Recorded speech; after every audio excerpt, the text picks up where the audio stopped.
Irenke yeBellville eKapa ivuke ngehlekelele yokudumuzana namhlanje kuseni esiphithipithini senkoloyi. Akhange kuphelele lapho kwaba nokhunye kodwa kusahlelana nakezinye indawo ezikumasipala omkhulu weKapa. Abalikhomba abantu eqinisekiswe bona babhubhile kwathi abane balimala. Kusaphenywa malungana nezehlakalo eziningi zokudumuzanezi.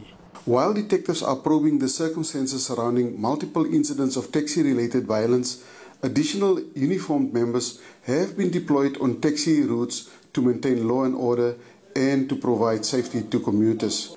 Arrests are yet to be made. Any person with any information regarding these incidents is kindly requested to contact Crime Stop on 0800 10111. Usomkhandlu wezokuthutha kunye nemisebenzi yomphakathi uba umhlangano ohabako nomnyaka wezokuphepha komphakathi amapolisa kunye nabezephiko lezobuhlakani. Umhlangano lo ungewokubonisana malungana nendlela yokwenza ubujamo ukuthi bube ngcono.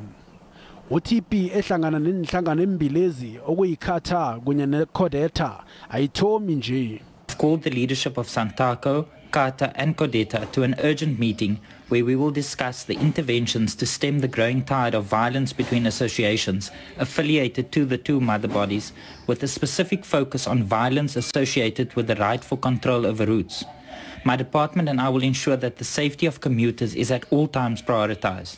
I call on the South African police services and enforcement authorities to bring the murderers and perpetrators of this violence to book as soon as possible.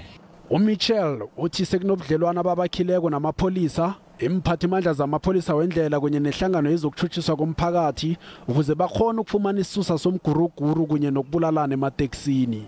Lokhu kufaka hlangana ukusebenza ngokungemthetho, ukutshayelisana kumbe endleleni kunye nokuzibekela umthetho.